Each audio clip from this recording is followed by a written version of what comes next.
Just that simple. Just a moment, please. Don't judge me for being approached. There we go! We are live. We are live here at LASC where it is a fun night. It's Wacky Wednesday. I'm Sunda Kronquist. What's wacky about it? We've got fun. Fun coming from all over. We have people that are here from all over the world, from all over LA. Well, I'm really saying that because I'm an American and we don't know geography. We don't. When we get to LA, you feel stupid when you're from New York. Because there's nothing worse than hearing it's on the southwest corner.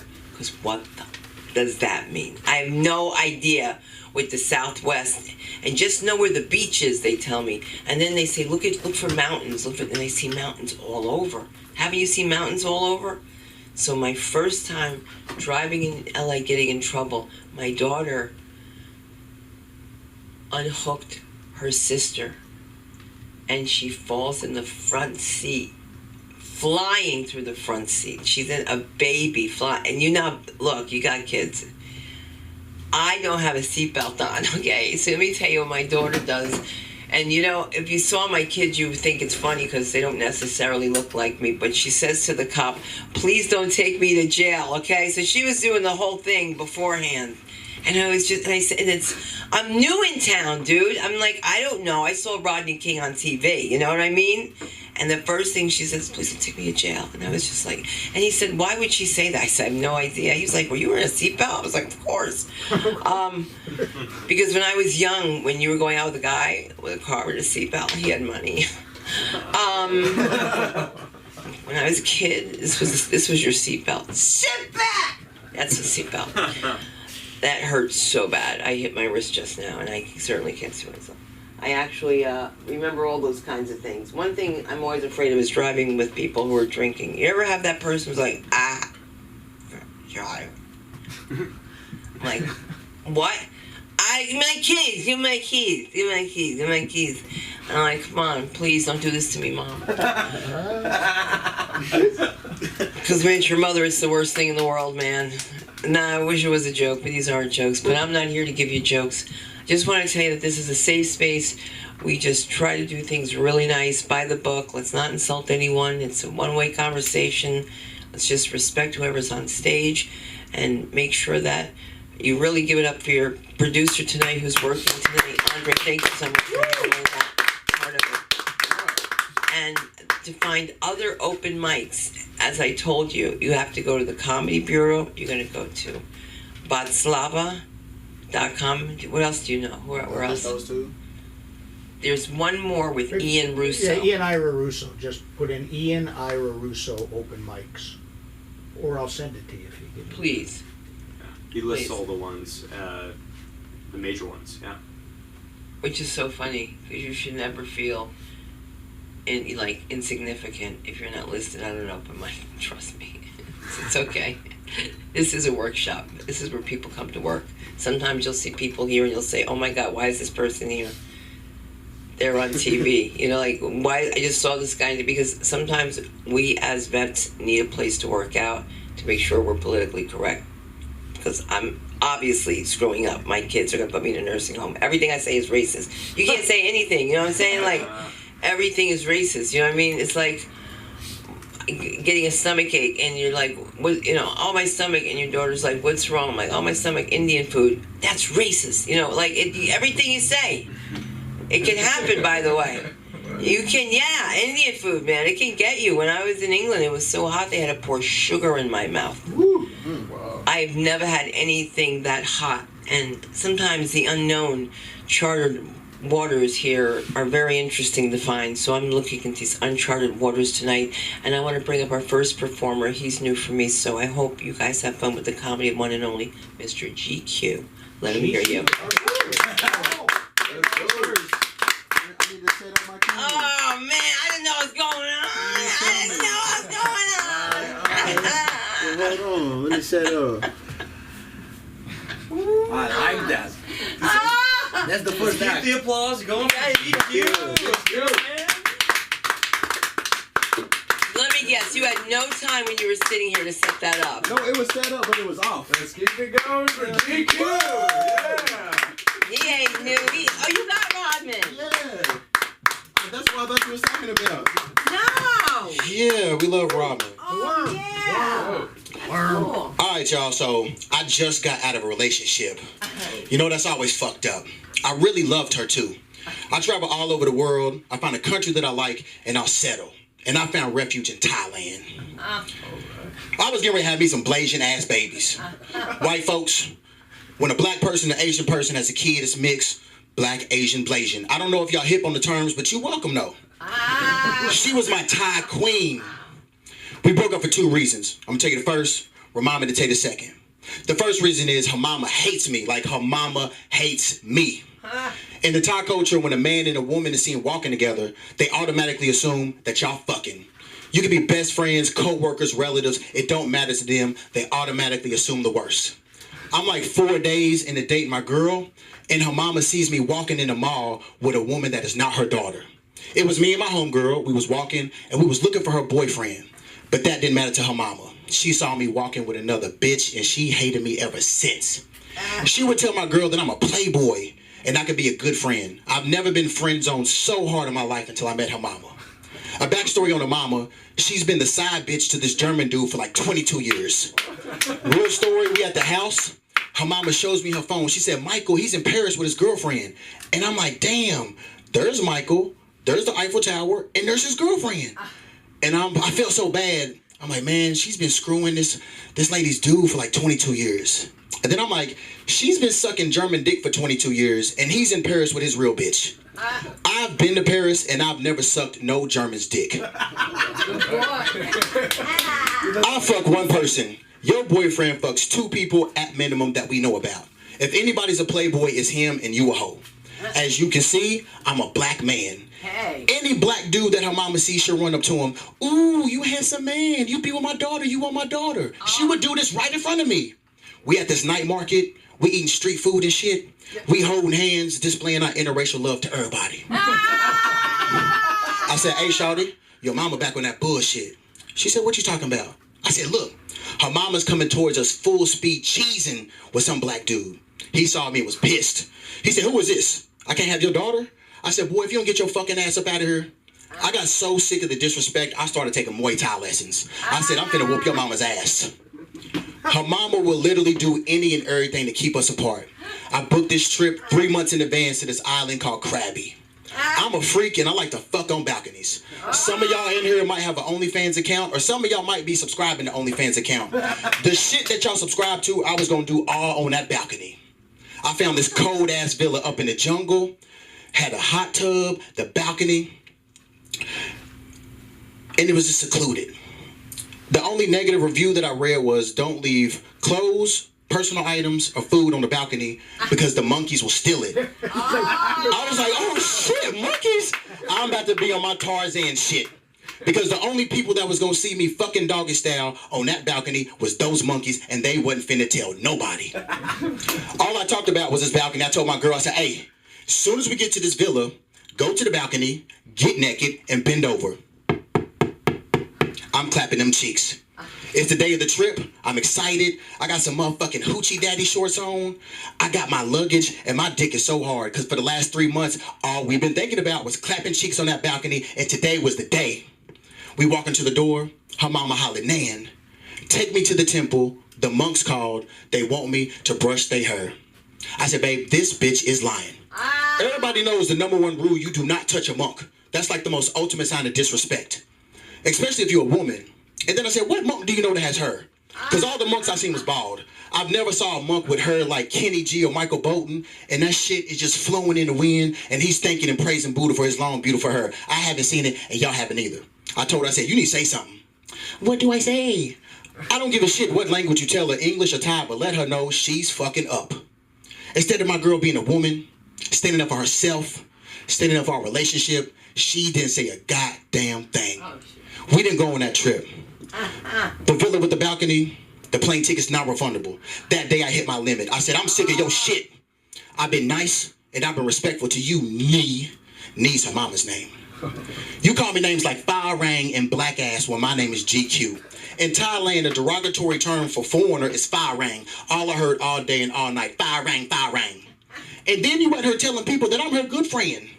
Well, I'm here to tell your ass, I'm more than a good friend. I come inside your daughter every night. How many of your good friends have came inside of you? I told that to her mom right to her face. My girl standing there with her luggage like, her mama gave me the evilest look I ever got in my life. She said, "Kooky at moon, black ass," and stormed off. I said, "I hate you too, little bitch." You see, her mama didn't know I've been taking Thai lessons. All her mama does is talk shit. She don't work, she talks shit for a living. That day it was established that me and her mama was mortal enemies, and we started doing things to show how much we hate each other, but her mama started it. Her mama knows I can't eat spicy food. It burns my asshole up something terrible. I have a bitch ass. One day, me and my bitch ass, we sitting on the couch watching TV. Her mama's in the kitchen. Fire rang. You want chicken? Black love chicken. I said, "Hey, that's like the most racist shit I heard all month." But I was hungry, so I ate the chicken. It was good too. And then she gave me something called som tum. That's a spicy ass papaya salad. I had one bite. My stomach sent a text message to my bitch ass that said, "We in trouble." That night I'm laying in bed with my shawty. We cuddled up. I wake up out my sleep. I grab my stomach and I race to the bathroom. En route to the bathroom, flames is coming out my ass. I'm having to stomp them out so the carpet don't catch the whole house on fire. My ass was pretty much a volcano. Nothing but lava was coming out. My asshole burned for 2 weeks. I'm in the shower crying, crocodile tears, splashing cold water on my booty, trying to get some relief. And after 2 weeks of burning butt syndrome, I felt better. I said, I'm finna get my lick back. Her mama is obsessed with the prime minister. In Thailand, they don't have a president, they have a prime minister. His name is Prayut. Prayut is pretty much the Donald Trump of Thailand. Her mama is Thai MAGA. Her mama does not make the best decisions in life morally or politically. I knew her weak spot. I walk in the living room. "Hey, what's up, Nee?" "Motherfuck, Prayut. You know when you scare a goat and it stiffens up and hits the ground? That's exactly what she did." I said, "This bitch is half fainting goat." She's on the ground screaming, shaking. I'm petty as fuck. I kept going. "Fuck Prayut." My girl comes in and sees this. She said, "Nan, he's going to kill me. Make him stop." My girl said, "Stop, you're going to kill her." I said, "I'm not going to kill this bitch. Her fucked up, corrupted ass conscience is what's going to kill her. I would never harm you or none of your peoples, but I was fed up because her mama had no valid reason to treat me the way she's been treating me." Her mama had this important appointment the next day. She had to leave the house by 5:45 a.m. Appointment is like 3 hours outside the city. I'm laying in bed, I'm pissed off, thinking about how the mama's been treating me like shit for a year. I think about how I wasn't able to clap them cheeks on that balcony. And I think about how my bitch ass had been burning for the last 2 weeks. I went to her mama's room, snatched the alarm clock out the wall. I went back to bed. I came inside of her daughter as I usually do around that time. And I took me a nap. I went back to her mama's room around 7:15. She's in the bed knocked out. I just look at this bitch in disgust. Fuck Prayut. She woke up, did the whole fainting ghost shit. She looked at the alarm clock, it's off. She looked at the window, it's daylight. I looked at her ass, I said, "If I miss my vacation, you missing your appointment, motherfucker." After the whole alarm clock fiasco, I was never allowed back in the house. Me and my girl, we broke up. And I found out that her mama wanted to use me for money. She wanted me to pay for her and some relatives. Some people, I can't even pronounce their motherfucking name. I can't pay for you if I can't say your name. True story, when me and my girl was breaking up, I told her, I said, "I'm so happy I never gave no money to none of you motherfuckers." And I can still see her face right now because she knew what I was talking about. I told her mama, I said, "I love Nan. I'm gonna marry her. I come inside of her, so of course I'm gonna take care of her. I don't come in everybody. If I come inside you, I got your back. I have a rule. I come in one person per household, per family. I've hit my max. I can't come in you, and I can't come in those motherfuckers whose names I can't pronounce. So you little broke asses, y'all on your own. Because you will never, ever in your life get any money from this fire rang." That was the first reason we broke up. The second reason we broke up is I had to throw her back to the streets, man, because she was sucking everybody's dick except for mine. Thank you, I'm GQ. Where can we find you? You can find me. I'm the host of the Fresh Podcast on all major networks. That is Fresh with 3 H's. I'm on IG at GCUE502. There you go, man. That was nice. So you want to go get some Thai food? Huh? Want to get some Thai food? Nah, I'm anti-Thai right now. Oh my God, that's too much, man. Talk about another world. Another world, another girl. Did it stop? It's okay. It's fantastic. Yeah, it's good. Great. All right, so it's like you're on Adderall, man. You just went for it. It's like you're on Addy. Like Patty. Patty's in the house. Let's do it. Shocking. I'm Patty. How are you doing? Look at the fucking whole bunch of you. Hey. Good looking. Usually there's a couple of shitbags here, but for the most part, you guys are a good looking group of people. And I'll tell you, the relationship that you were talking about with that young lady in Thailand and her mother reminded me of my entire first marriage. The whole thing was exactly just like that. Oh yes, I'm what you call an evolved heterosexual. Okay. So basically, that means I know that no means no. But I've been married over 25 years. I know that even yes means probably not. Here's the deal. Okay, by a round of applause, who here is married? Okay, there's good. Okay. Who's in love? Okay, good. The married person actually clapped again. So and just by a round of applause, who here is just fucking? All right, well, I'm glad to hear that. And lastly, anybody here divorced? Okay, hey, very good. So you know. All right, I have been all four. I have been all four, and I am presently married, but I was married before. And my first wife, who for legal reasons I must refer to as plaintiff, it was a mixed relationship. You know, and those almost never work out, mixed relationships. I'm Irish Catholic, and she was a sadistic Jehovah's Witness. She couldn't get off until I slammed the door in her face. You can take your time with that. That'll come around at some point again, and we'll get another gleeful laugh out of it. Don't worry. Don't worry. Stick with it. Stick with it. My present wife and I were both terminally Catholic. Which means I'm a lousy Catholic, but she's trying to be a good Catholic. So we're just down to the 3 papally approved sexual positions, 2 of which don't even involve me. Also, my wife's...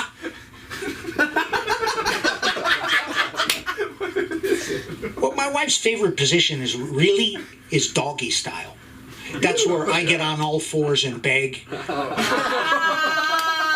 She rolls over and plays dead. Yeah, that's it. And I was just in New Orleans with my wife. Some of you know that I was in New Orleans. New Orleans is a different kind of place. Although I did have hotel sex. All right. Thank you. I don't know about any ass cheeks clapping. You know, at my age, we just kind of. But you know, it's marvelous. I got to take what I could get. My wife is from California, you know, and the whole world is in L.A. New Orleans is not fucking L.A. Okay. If diabetes was a city, it would be New Orleans. And my wife, we went to this place, the Café du Monde. But you know, they're famous for coffee and beignets. So we go up, and my wife says, "Are the beignets gluten-free?" And the woman looked at her. She said, "You ain't from here, am you?" She says, "No, you're probably from California or something like that." She says, "As a matter of fact, I am." "Well, you listen now. Now, when you're out there in California, your body might be a temple. But you're in here in New Orleans now. Your body ain't an amusement park. So you just go ahead and eat and enjoy. You know?" By the way, this was a white woman. She's one of these white women, you'll know this white woman I'm talking about. She's got cornrows and a tattoo of Tweety Bird. And the shadow of her ass weighed 20 pounds. She was a big woman. Yeah, it's different. And like I've been all over the world. You know, I was in Paris right before the COVID. And Paris is a beautiful city, and the people don't speak English, so there can be hard to understand. New Orleans is a very beautiful city, and the people there speak English, but you can't fucking understand anything that they say. Like, they have this thing that, I don't know if you're familiar, it's called a Cajun. You know what a Cajun is? A Cajun. Like, I had a Cajun Uber driver, right?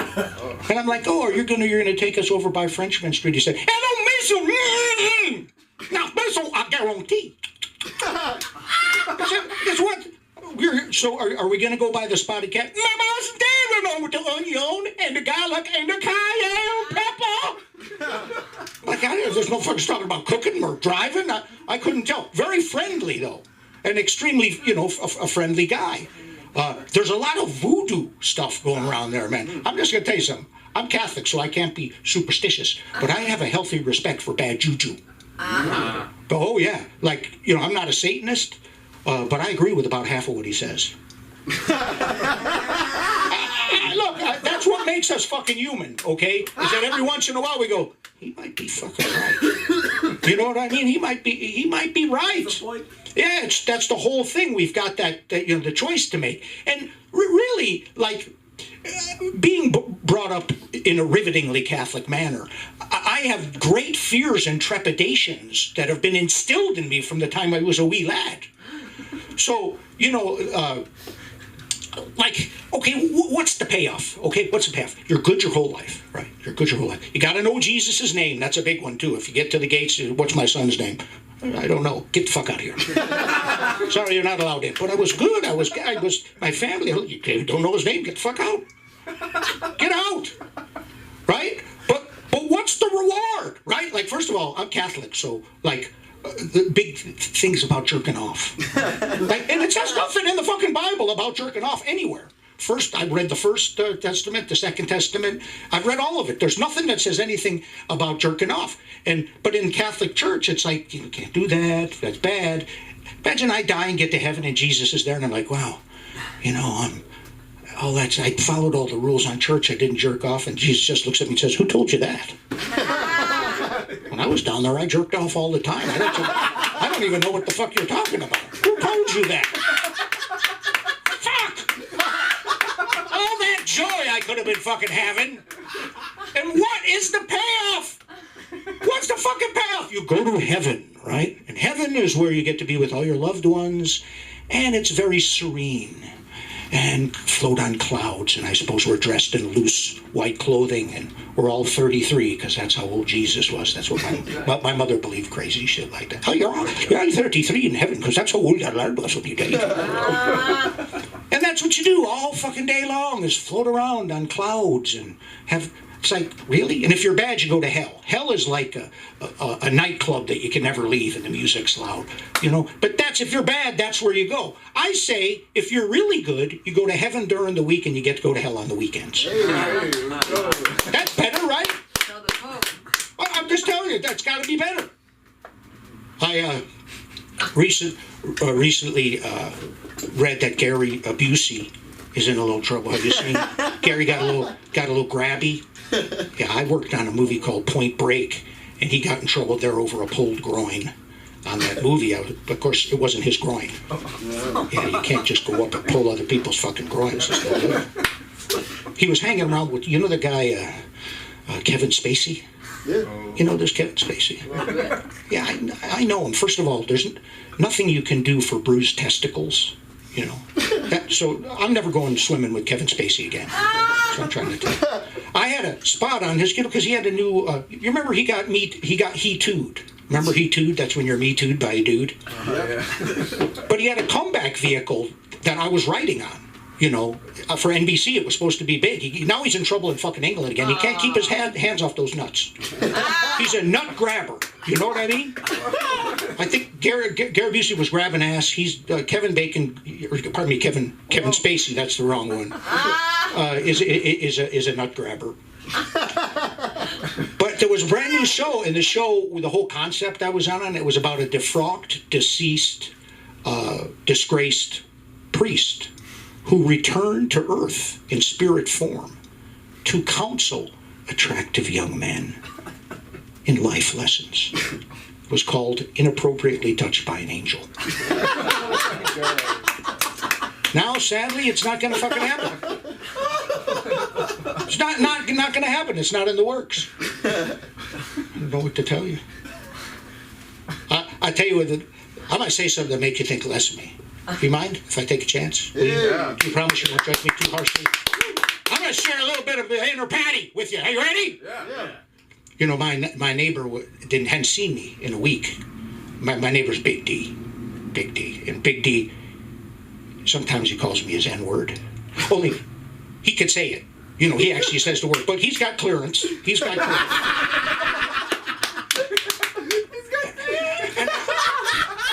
gotta tell you, I'm still high. That's like a black superpower. You know what I mean? That's like, I think the only people that should be able to be called the N-word are white men. Because no white man is ever cooler than when he's called that. Damn. God damn! Like, I'll tell you a story. This is a story that might make you think more of me, might make you think less of me. You know, when I was 16, I had an affair with a much older woman she was a driving instructor, which was good because I needed instruction at the time. She was 36 years old, right? And her name was Pookie Wilson. Pookie Wilson was a woman of color. And all I had experienced up until that time were white girls who might have had an orgasm or might not have. It was ambiguous. It was vague. I really didn't know. With Pookie, there was no mystery. Wow! That's my spot! That's my spot! That's my spot! It was great to get that type of communication. You know what I mean? To let me know I'm good. Because, it's not a jigsaw puzzle. It's not an Easter egg hunt. If we're doing something that you like, let us know. Will we do it, guys? Yeah. Just fucking tell us! Tell us. But the thing is, I would go to the amusement park with Pookie to Great America. It's from Chicago. We go down to Great America, and her kids would come with. And her one kid would be like, "Oh, Daddy, Daddy, Daddy." And I said, "Jimmy, you can't call me Daddy. We have gym class together. It's just not right." You know what I mean? Anyway, where am I at on time? 0 fucking time? Yeah. That's it? All right, well, listen, you guys have been pretty mediocre, but I want to thank you, and I couldn't have possibly done this without you. God bless you. May the least ever get me the most ever wish for. I'm Paddy at Paddy for Comedy, PADDYFORCOMEDY. Keep it going for the amazing Sunday!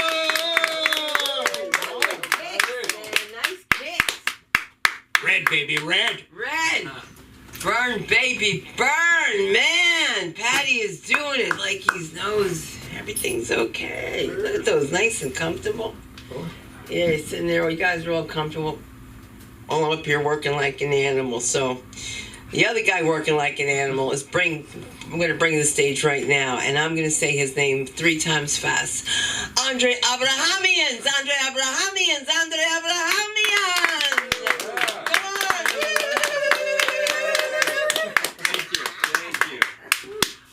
Oh my God! Give it up for Sunda, man. She gave a dance. I was about to pull out a dollar bill. I was like, are we at, my favorite Persian place? They got belly dancers. They got kebab, good times. Paddy, man, it's so good to have you back. Give it up for Paddy, guys. Bringing the house down to the ground, and now there's nothing left for me. I'm kidding. Talking about Kevin Spacey, man. I was an altar boy growing up, and I was Kevin Spacey's wet dream. Yeah, that was what I was up to, man. I loved it. I thought I was a deacon, actually. If you don't know what a deacon is, it's a cult. Yeah. But I know the leader, JC. He's pretty cool. My name is Andre Abrahamians. This is a good energy, guys. I like this a lot. Yeah, GQ bringing it. Paddy, this is fun. I love it. I'm Armenian. Right. Hold your applause. It's all right. You're technically on my land here, Glendale, but it's not a big deal. Once the Russians take over Armenia, we'll officially move Armenia here, prepare for war. So, good times ahead. I'm pretty excited. I'm going to teach you guys a quick language lesson, because I love teaching people about Armenians. Most people I meet, they don't know who Armenians are, right? There's only 10 million of us, actually. Seriously, yeah. We went through a couple tough years. We kind of went through our Game of Thrones phase. We were the old kings. Really, we were like crazy, so I watched Game of Thrones, I'm like, Uncle Eddie, that piece of shit. I gotta keep him away from the liquor cabinet and my cousin. So, yeah, no, Armenians. So Armenians, they went through this phase. This is a term from from Game of Thrones. You guys watch Game of Thrones? You heard of Game of Thrones, I presume. Yes. I know it's not for everybody. But what I will say is there's a term in there that I love. It's from the original one and it's from this new one. It's called Old Kings, right? Oh, no. That's not what we do. That's what the old kings do. Exactly. Problematic in so many ways. Like, what were those old kings up to? You know, that you new kings think that the old kings are doing it worse than you. Have you seen Game of Thrones? You are the old kings. Okay, that bit's not developed. Thanks for playing. But okay, quick language lesson. In Armenian, the word for Armenian is high. Like high. Like I am always high. And I am Armenian. The word for hoe is Kardashian. Hey, so you got high and you got the hoe. And that's all you really need, you know? You go and you say to Armenian, you're high, I'm high, you know? And that'll get you a discount, at least, I think. Anyway, I'm also Persian and Russian. I found out about my Persian side way too late in my life to learn Farsi. I learned about it like 7 years ago. And yes, I am on a government watch list. And yes, and this is a true story. I went to the airport when I was 17 years old. I was on a soccer team. I was trying to be a professional soccer player because that's what we all do, so we don't have to go to college. And so because I couldn't play basketball. Or billiards, or dart. It's really tough. Now it's like you could do anything. You could be a pro esport, gambler. You could do anything.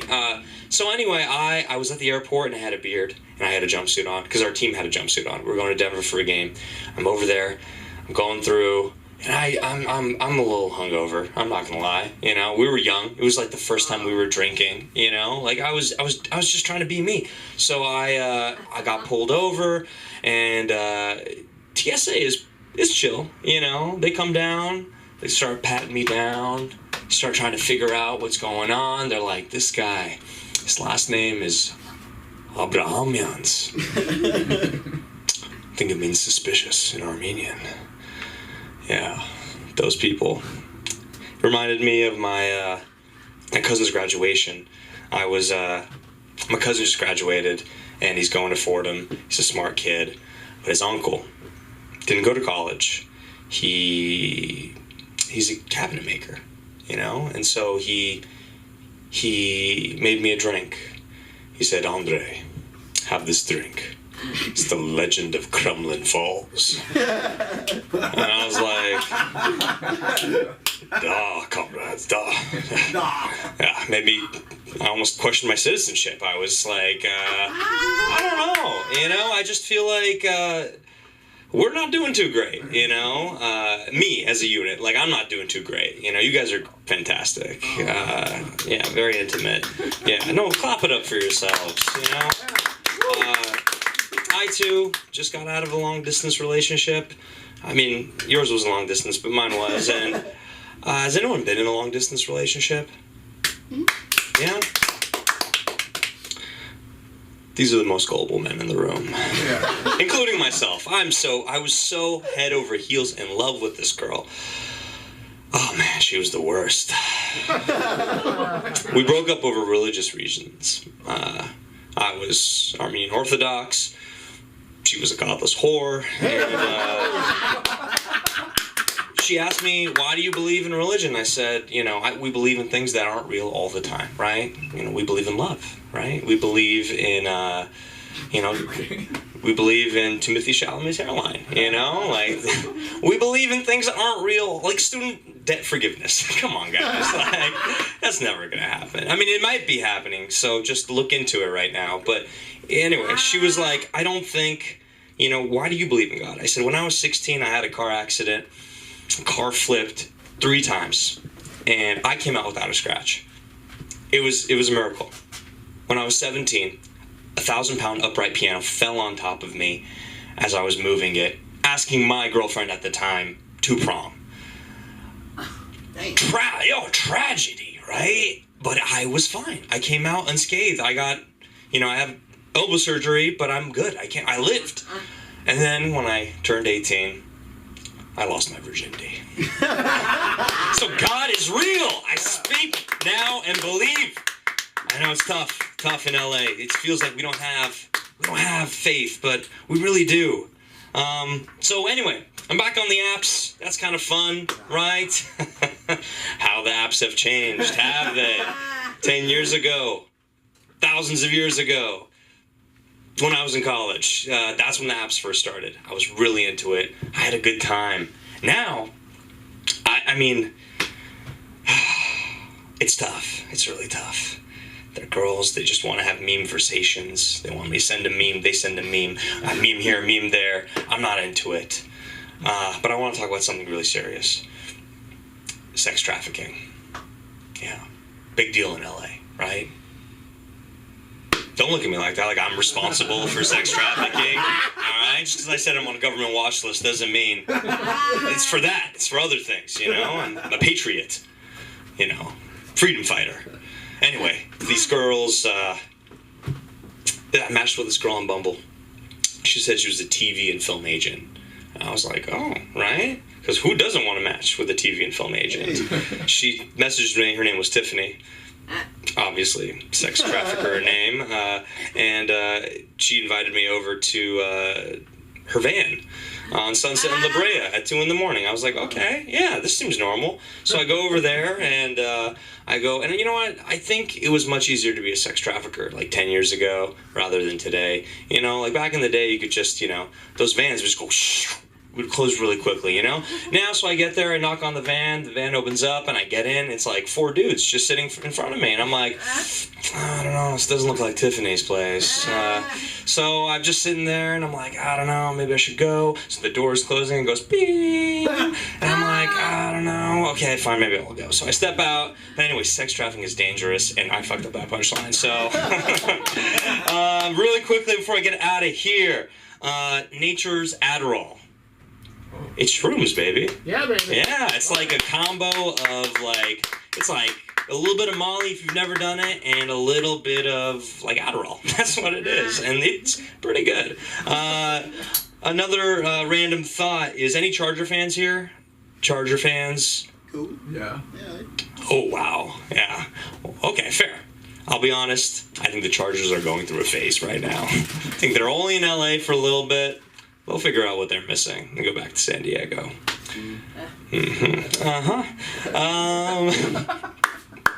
Okay. The only time I've ever been unemployed was when, right after college, 3 months. I was trying to do the acting thing in the Bay Area, and I made a movie with James Franco that he had written. It was a short. Meanwhile, I was doing I was understudying for my buddy who was doing a one-man show. He's a fantastic actor. I'm awful. I was just, if he doesn't go, the show's done. That's why they're saying it's his one-man show. You know what I mean? But because of, the theater, they wanted to have some security. I was like, okay, sure. I go there every night and I get drunk and I watch that show. It was fantastic. San Francisco, Union Square.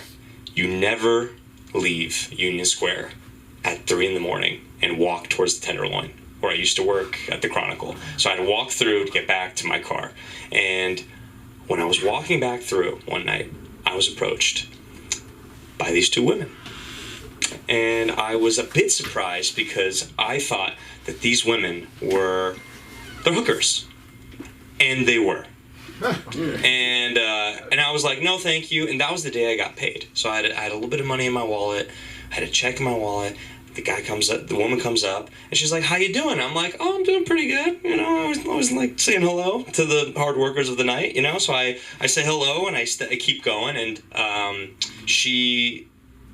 swear to God, one of them comes up to me, sticks her hand, and unzips my pants. Ooh.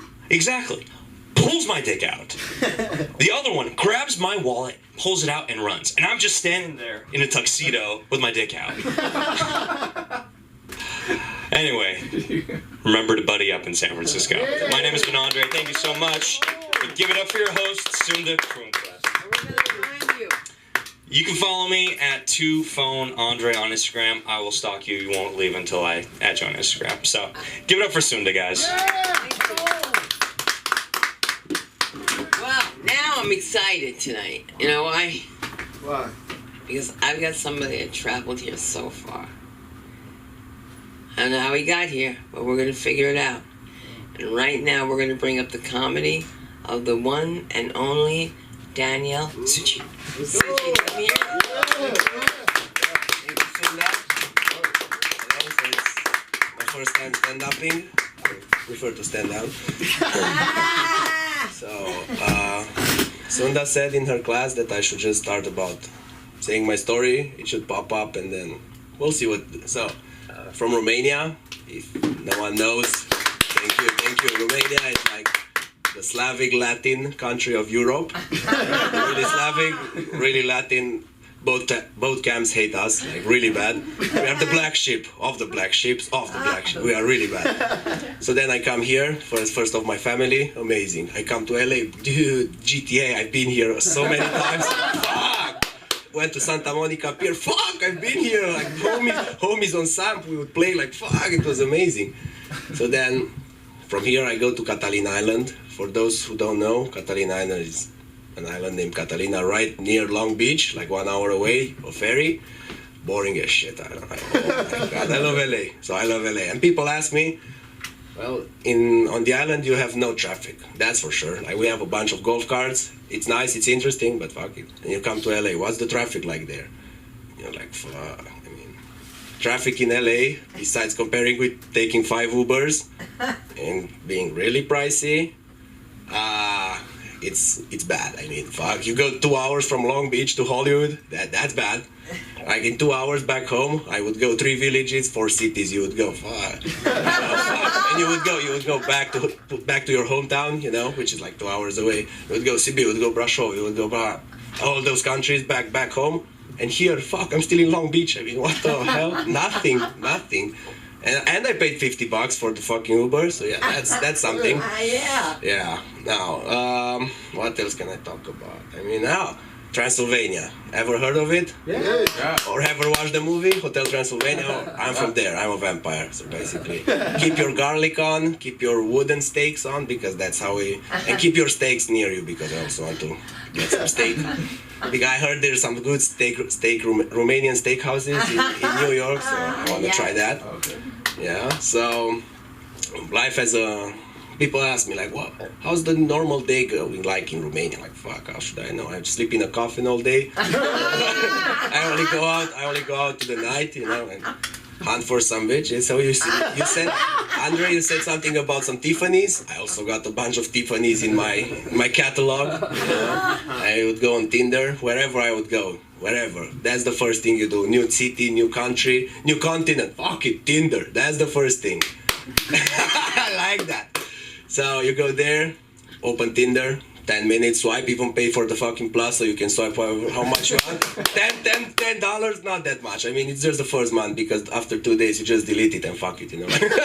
No likes, no nothing, you just delete it. So yeah, I go in with this girl, Tiffany, really nice girl. She was like, she's like blonde, you know. Oh my God, dude. First experience with an American girl, it was interesting. I mean, by far. I mean, fuck, NPCs in GTA, they're smart. They're smarter, you know. And they have just a few automatic, I get. So I go out with her.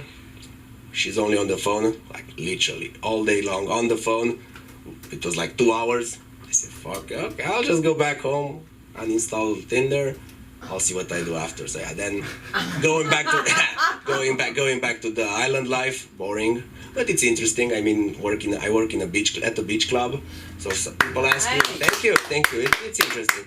People ask you like, oh, what's your specialty? I mean, well, my specialty is bitches. Thank you so much. Well, on my Instagram, such.ul. It's like Suchul, but it's like sneeze, chu, you know. That's it. Thank you. I'll think about that. And you'll show to tell them, yes, Yeah. they want to follow you. How many times do you have a comedian? Hey, first time on stage. First time on stage, you got to give it to him. That's a great thing to do. And you don't kill me. I just cannot remember right off the bat. I always call you Doug Herzog, and it's wrong. Liam. It's Liam, right? Fine name. You go with just by Liam? Liam Cullen. Liam Cullen. Yep. I feel like I'm back in Catholic school. All right, that's okay. Patty, sister Martin Elizabeth is coming. Hey. Hey, there you go. So you got everybody followed, right? That's cool. Then we have to talk about the black Draculas, you know, your Blackulas. We'll get into that, right? GQ will come up. Blackula. Blacula's Dracula with Fang. He got Fang. He said, I miss Fang. That's what I say. I miss Fang. When I'm gay vampire, I say, hey, Miss Fang. But I'm going to tell you because I already forgot because I don't need a vampire to take out of my brain. I don't have brain. I'm really not there today. Isn't that crazy? I don't know where I am, but I'm not there. And I'm not here. But I'm not anywhere. But I know that I'm not going to have you crying because we're going to be here with the one and only Liam. Call him, let me hear you. Come on, Liam. And I'm not even on. Show camera. Thanks, guys. Thank you. Any Michael Jackson fans here? Hey, Michael. Yeah. You guys are a fun fan base, dude. Because he got accused of being a pedophile, and you guys were just like, "How about you fucking prove it, dude? How about that?" You guys were just like, "No" to that allegation. I didn't know you could do that. It's crazy. Fucking. Michael Jackson fans get mad if you bring that up. Like they take it personally. It's weird. My friend is a big Michael Jackson fan. I was talking to her. I was like, isn't it weird listening to his music when he got accused of that? She was like, what's your evidence? So you don't have any evidence. And I was like, I mean, the way he looks is like one thing. He looks like a pedophile, you know, like don't judge a book by its cover, but if the cover makes it seem like the book's about fucking kids, you can like go ahead and judge that book, I think. Go ahead and do that. Actually, notify the manager of Barnes & Nobles and tell him to stop selling that. Like, just let everyone know. It's weird. And they have excuses for everything, too. Like, I was talking to my friend. I said, hey, isn't it weird that he had sleepover with little boys? She was like, you don't understand. He had a tough childhood. He didn't get to have sleepovers growing up. I was like, that's not an argument at all. Like, I didn't get to have soda growing up. That doesn't mean I can take a t-ball team into the woods and drink some Dr. Pepper. That's not at all how that works. It's like he also, you know, he built an amusement park for children in his backyard. And she was like, fucking, do you know how expensive the Fast Pass is at Six Flags? He's being frugal. He's being frugal for those kids. And I was like, all right, that's...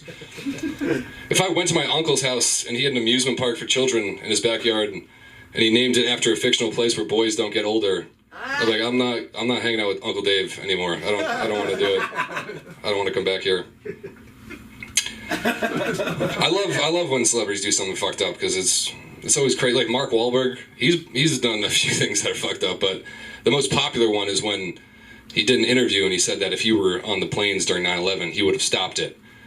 Which is like, it's a crazy thing to say out loud, but he's not. I don't think he's wrong. Like I kind of agree with him. Like the people that carried out those terrorist attacks, they were in America for like a minute beforehand. They absorbed American culture. I just like to think if Mark Wahlberg was on that plane, one of the terrorists was just like getting ready to go. He's sitting there with his box cutter. He's like, let's fucking do this, man. Is that the guy from Boogie Nights? What is that's the guy from Boogie Nights. He's on the plane. What? The other terrorist is like, what's Boogie Nights? He's like, you haven't seen. I can't kill you now. We can't die. You haven't seen Boogie Nights yet, dude. It's like, yeah, he also threw rocks at a school bus full of kids, which is worse. He's a bad guy. You ever take an Uber and against your will have the darkest conversation you've ever had with another man? I don't know if it's something about my face, but every time I'm in an Uber, the driver's just like, I'm going to tell this guy about the worst thing that ever happened to me in detail. I'm going to let him know right off the bat. I took an Uber the other day, 30 seconds in, nobody's said anything yet. And the driver just goes, hey man, do you know any burn victims? And I was like, no, I don't. He said, that's good, man. Yeah, I had a house fire when I was younger. My little brother got burnt up pretty bad. He had to get skin grafts over his back and right arm.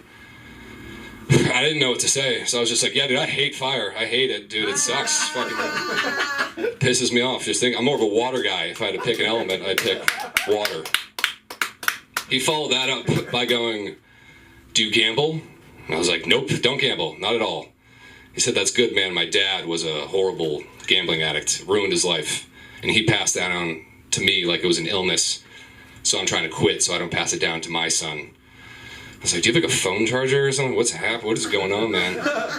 He was like, yeah, my dad wasn't around much growing up. I was like, I get why, dude. You're a tough hang. This is not...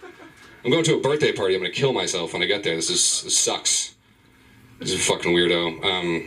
It's just weird. It sucks when you meet someone for the first time and then they get comfortable around you and you think they're cool, but then like they feel safe and they just say the worst thing you've ever heard out of nowhere. I was at a bar watching, this was a couple months ago, watching playoff basketball, and dude my age, maybe a little bit older, big Celtics fan, he was a Celtics fan, so we're drinking, you know, bonding. And then towards the end of the game, he was like, hey man, you wanna go try to talk to some girls? I was like, yeah, fuck it, sure, let's do it. And we're approaching these two women at the bar, and right as we get to them, he looks back at me and goes, time to hunt. And I was like, oh no, oh fuck, no. Jesus Christ. My new friend's a rapist. I did not see this coming. I didn't know this was a character. He had a character trait. This is bad. And then he went up to the girls. He was like, what's up, ladies? This is my boy, Liam. And I'm like, we just met. I don't know if we're not like boys or anything. I don't know what his values are yet. He's like, let's all do shots. I was like, let's all Uber home separately and not exchange any information. That could be fun. Let's just part ways forever. Let's be spontaneous about it. Yeah, fucking... You ever been to an open casket wake and thought, like, this one probably should have been shot, you know, like this, someone made a bad call here, this is uncomfortable, everyone's uncomfortable and nobody's talking about it. My great aunt died during of COVID. Not sad, you wouldn't have liked her, she was 95 and from Brooklyn. She had some harsh views. But me and my mom went to the wake, paid our respects, you know, went by the casket, and we're driving home, my mom's like, isn't it crazy? Didn't she just look like she was sleeping? I was like, fuck no, dude. She looked like she was the most dead human being ever. She looked like she died 4,000 years ago. That was insane to look at. I'm not gonna be able to sleep. She looked like the mortician just like dropped her on the way in, was like, just don't even fix her makeup. The family's poor. Who gives a just fucking, just throw her in there, dude. Who cares? It's fucking weird. That's a weird job to have, mortician, you know? That's nobody's dream. Like, there's no kid, 8-year-old kid like, I'm gonna be a mortician. No. You gotta fall into that. That's a family business type of thing, I feel. One time, I was in high school and we had a teacher in class. She was like, let's all go around. Everyone say what you want to be when you're older. And this one kid was like, I want to be a mortician. And then the rest of the class was like, ew, Tyler wants to fuck dead bodies. That's a weird, what the fuck, Tyler? And he was like, no, that's not it. When my grandma died, the mortician was very nice to my grandfather. He helped him through the process. He was very nice. I want to be there for someone like that in their time of need. We were like, that's gay and you want to fuck dead bodies, dude. Jesus Christ, Tyler. What's going on with you today, man? Pick it up. It's bad. It's a bad guy. I'm from Boston, which is, people usually say to me when I say that, they're like, oh, I couldn't tell. Just like, you're not openly racist, is basically what they're saying to me in that moment. I'm like, okay, that's fair enough. But my buddies from Boston, it's getting gentrified, so the places they're from used to be tough and cool, and now they're just not anymore. So they just rephrase normal opinions to make them sound tough. It's weird. Like, I was home a couple weeks ago, hanging out with fucking one of my buddies from Boston. He's like, kid, dude, if you come into my house without my permission, like, you're gonna get fucked up. I was like, yeah, do you mean like a home invasion? You're saying you would defend yourself during a home invasion? Yeah. Like, yeah, of course. He's like, no, man, where I'm from, that shit just doesn't fly. I'm like, it's against the law everywhere. It doesn't fly anywhere. What are you talking about? Like, he was like, where I'm from, bro, if you see a house on fire, you call 911, bro. You alert the fire department. It's like, yeah, man, okay, this is great. It's weird, man. I hate being from Boston. It's fucking awful.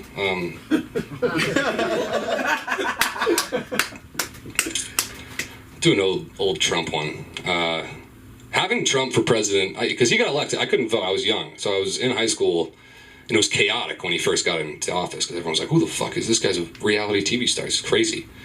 It was kind of like having an above ground pool for president in a way. Because like at first it was like, whoa, this is new. This is like kind of fun to have. And after a while it just got kind of embarrassing to have in the yard. So you're just like, oh, I gotta have people over and they're gonna know I'm poor. This is not good. This sucks. There's nothing wrong with having an above ground pool, but like, it's different. You play different games than in ground pools, you know? You can play like Marco Polo in both pools, but in ground pool, you're like, let's just play Marco Polo. Above ground pool, you're like, let's play Marco Polo while we listen to your friend's parents argue from inside the kitchen, just overhear marital trauma. It's not good. All right, that's all I'm gonna do. Thanks, guys.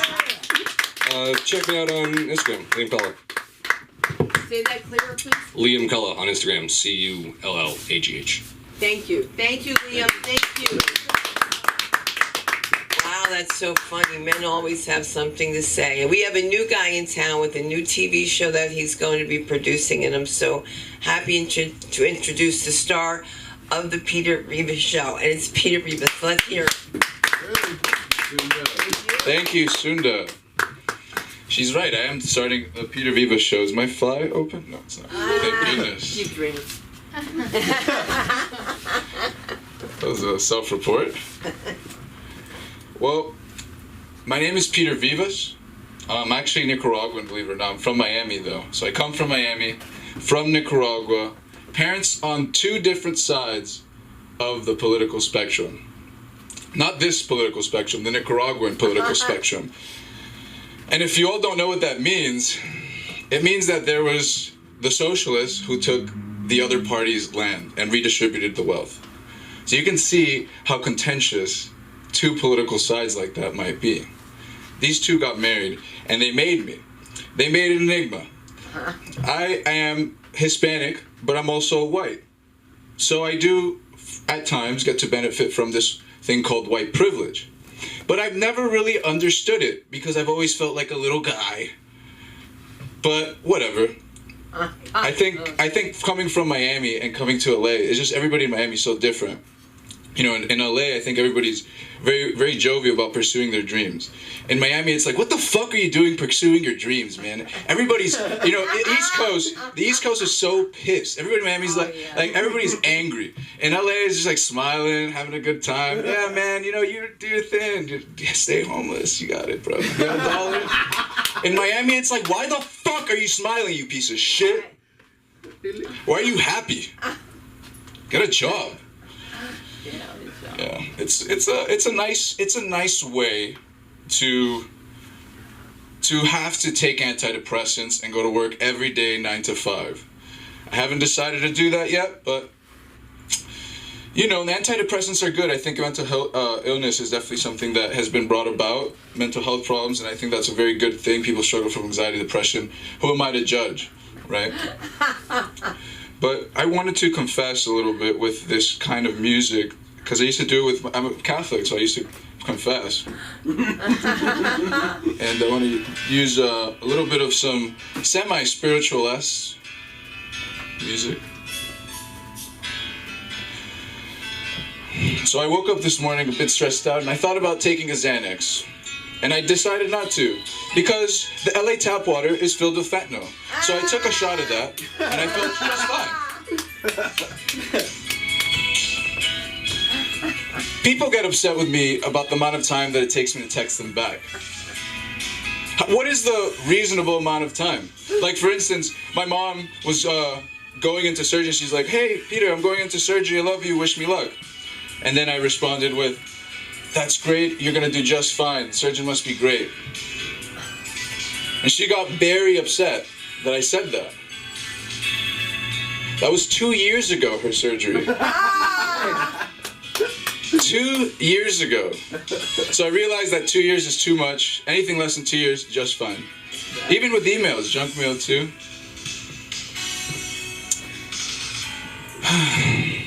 Can we try this improv thing? I want to try an improv. Can someone say a word or something? Cylinder block. Cat. Cylinder block and a cat. Okay. So, I bought a cylinder block for $200,000 because it had a picture of a Pop-Tart cat with the flaming rainbows coming out of its asshole. I don't know if you all seen this. It's one of the most unique cinder blocks I've actually ever had. And I've always had this dream to be a Looney Tunes character and drop one of those big weights on some coyote-esque character and go, meep, meep.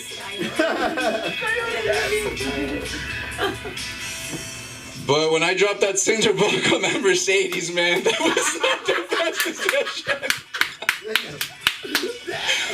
I was on the 10th floor of this high-rise, because you guys don't have much high-rises out here. For some reason, you hate building vertical. I don't know. In Miami, they have it all over the place.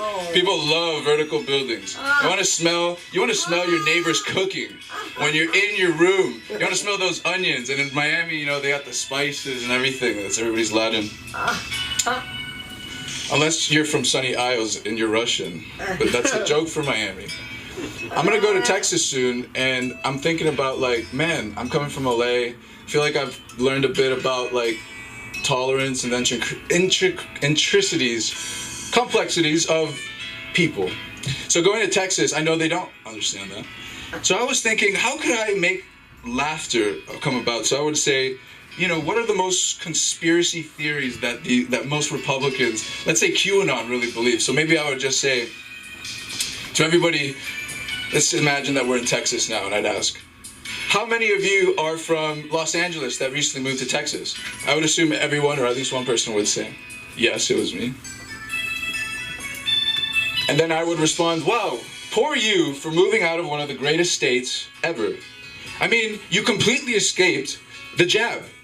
You completely escaped all of this homelessness and all of these, what is it called? These satanic worshipers. What is it that they believe? Cult. Give me another word. I'm dying out here. Come on. I need, feed me. There you go. Feed me. Give me a word. Poppins. Mary Poppins. Rollerblades. Oh. Isn't it funny when you see a man wearing Daisy Dukes and rollerblades? I think I'm a little queer because I look at them and I'm like, my God. Oh my God. Excuse me. A hot piece of what? I don't know if it's the calves or the ass that does it for me. Give me something else. I need something else. Feed me, please. Clapping your cheeks. Clapping cheeks. Well, the only cheeks I've clapped is my stock market portfolio and my cryptocurrency account.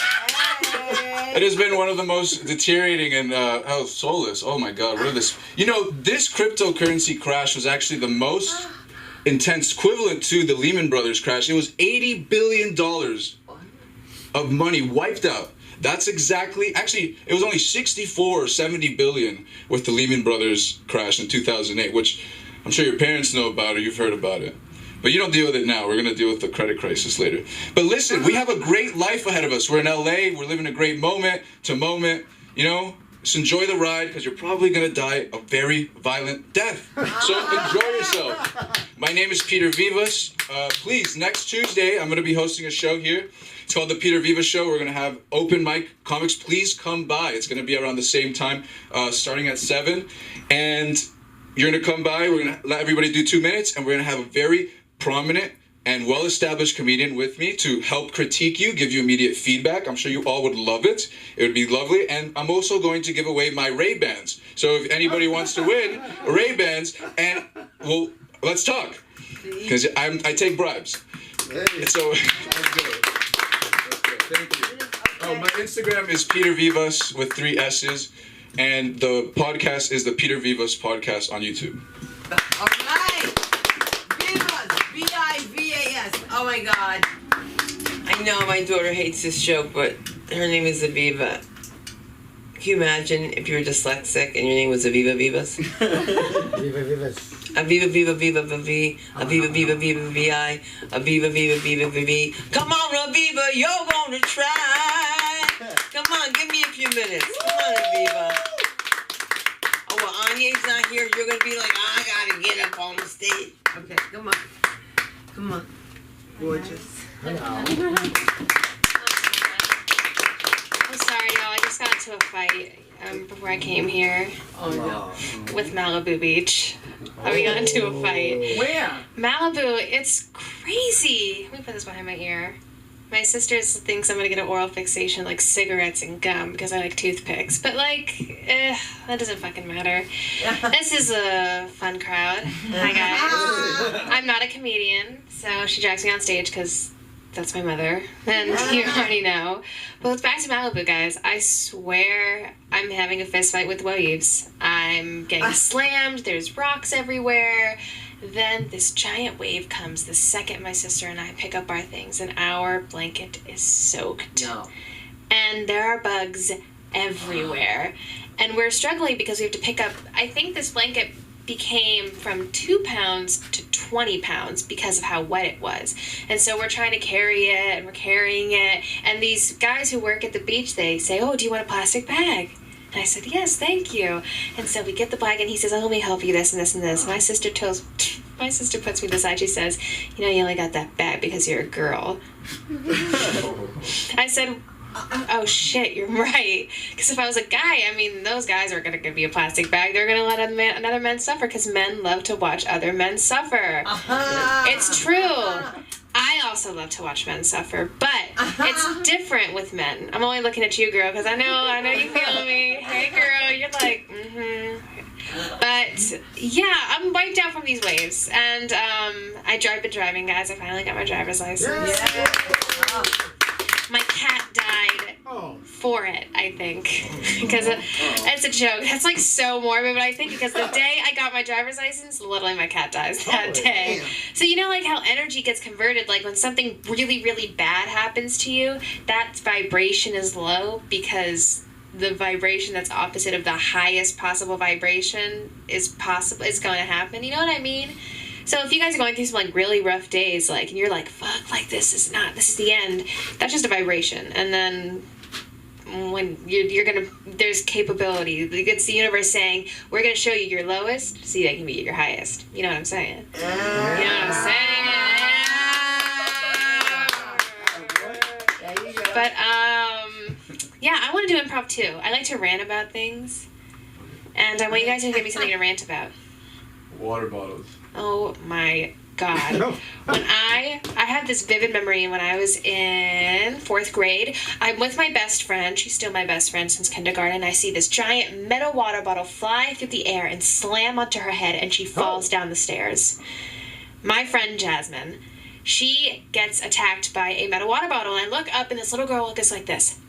And that, I hate water bottles, because, like, why are you so heavy? And also, why are you killing the planet? First off, we're dying. And there's plastic. I went to the beach today, there's plastic everywhere. I mean, there is plastic from that wave that took my sister and I's lunch, too, because that's exactly what happened. It's in the ocean now. No. Is it racist to eat a tuna salad sandwich, like, in front of the ocean? No. It's not? I think it is. You think so? Of course you would. That's a racist. You have to use your white privilege now, so you just don't say anything. Okay? I'm kidding. Exactly. I'm kidding. I don't know. That was what else is the rant about? Tell me one more thing. Where's the lunch? My lunch is gone. The ocean took it back. What is something to say? That's fine. Yeah. Okay. I guess. Oh my God, I'm dying up here too. It's dead. But I'm not a comedian, so really I make music. I sing.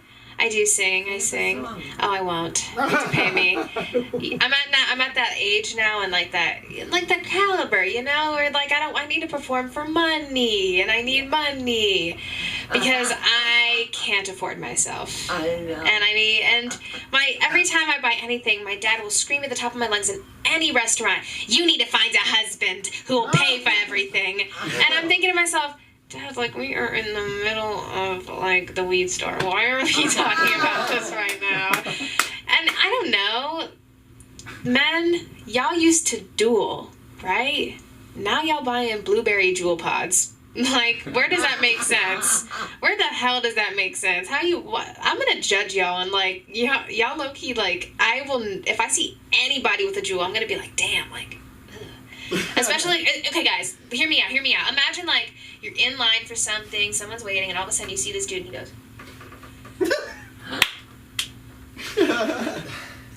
Ew. Like, fuck. I don't want to say pussy because that's mean. Like, can girls call guys pussies? Like, is that good? Pussies. Like, fuck. Like, you're a fucking pussy with your blueberry jewel pop. Like, go fucking duel and fight in a war for me, alright? Pick up my groceries. God, the club, you used to dance the club, right? I mean, you went to Studio 54. Yeah. She did. I sure She did. I've only been to the club once. I got COVID 10 days later. But there was no dancing. It's just drinking. And every time I'm dancing, I'm the weird one. Why are you looking at me crazy? Like, I'm trying to dance my face off, and these guys are like, hey, you want to dance with me? And I'm like, you want to buy me a drink? And they danced away. Damn. I'm never asking a man to ever dance again. That happened once. It was 9th grade. You know those like raves, like, you know, like you start college and they're like, we're gonna all hang out together and we're gonna make friends. That doesn't work at all. No, because you'll see people that you spent an entire week with on the street and you will have to cross the street just so you don't even have to like acknowledge them. And it's okay, you know? It's like, can we like bring back I was gonna say bullying, and then that was like so bad because like I was bullied. No, we need bullying. Were you bullied? We need bullying. Proper bullying. All the bullies are saying that right now. I'm just kidding. I don't know if you men are. I don't know how boys bully. I know how girls bully. And if girls are super, super mean to you, they're probably gay. I'm sorry, guys. I have to say it. Like, I've met all the mean girls at school. They'll be like, yeah, bitch. And I'm like, girl, why is your chest testing my chest? Like, I don't know. Why are you so close to me? For what? And it's always, you can see it, too. Like, people who, I'm not going to talk about these celebrities that are cosplaying as gay people because that shit's wrong. I mean, you already know who I'm going to talk about. But, like, you know, people who have internalized homophobia and that resonates through anger are really dangerous. They're dangerous as hell. And I'm talking about boys. I'm talking about girls. Like, imagine, like, I'm glad. This is, like, getting really dark, and you guys are just standing here, like, really, like, this. Because for real, it's dangerous for, like, people who, like, aren't, like, who are, you know, this is on live, too. Goodness. This is actually a very deep conversation, because there's a lot of, like, internalized homophobia that comes all throughout Hollywood.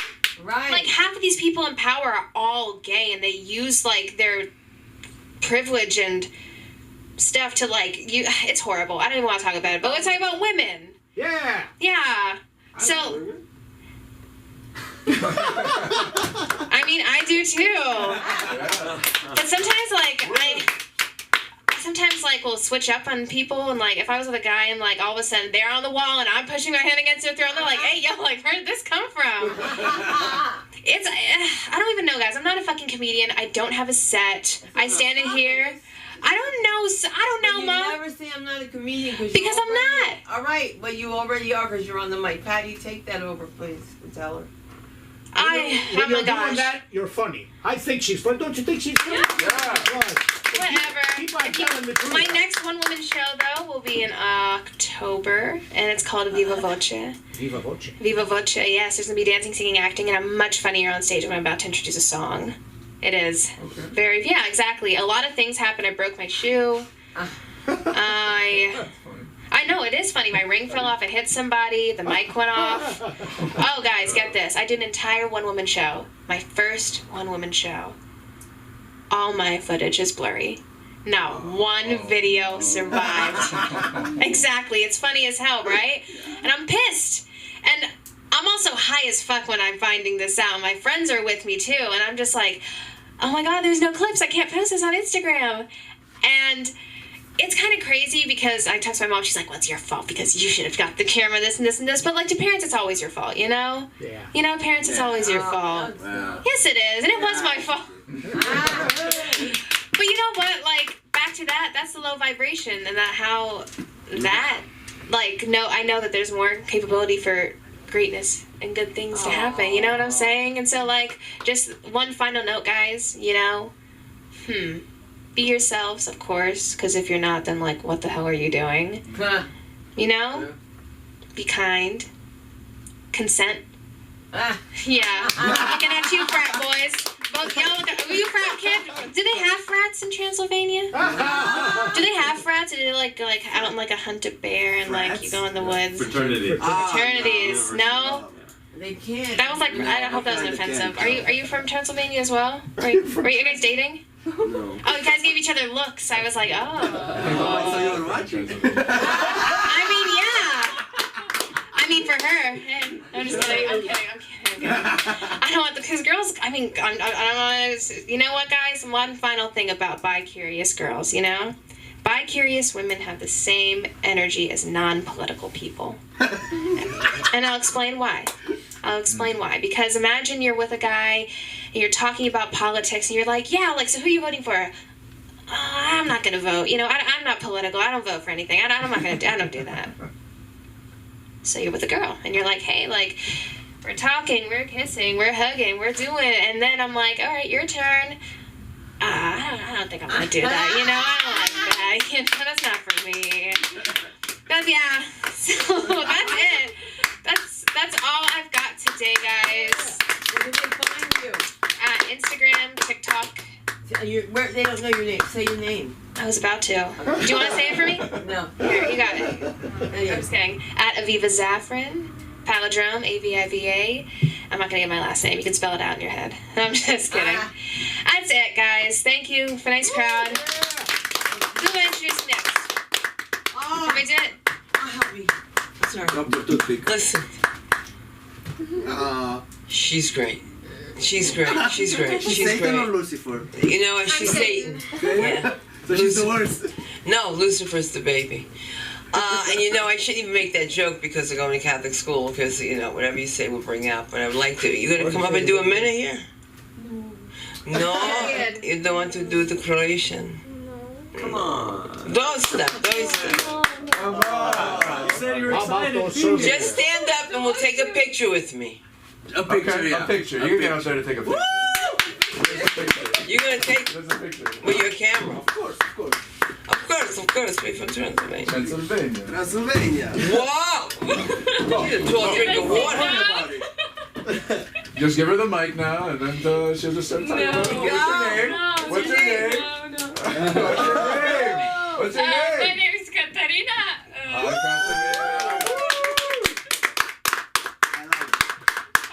And Katerina, tell me, how long have you been here from Croatia? 2 months. Man, you speak really good English. You learned over there? Yeah. Yeah. All right. And you sound like you're from Jersey now. Yeah. That's what you gotta do. To be from Jersey and speak Jerseyese, you gotta just say like, yo, okay, nah, bet. That's pretty much what we say, right? Yeah, I bet. And so, I'm bet. And I have a Croatian story for you. Okay. Okay? Uh-oh. I will tell you very quickly. Croatian woman come to my home. I'm going to teach her English. She's going to clean my house. She says, my dog has 4 ears. I said, no. Your dog has 4 paws.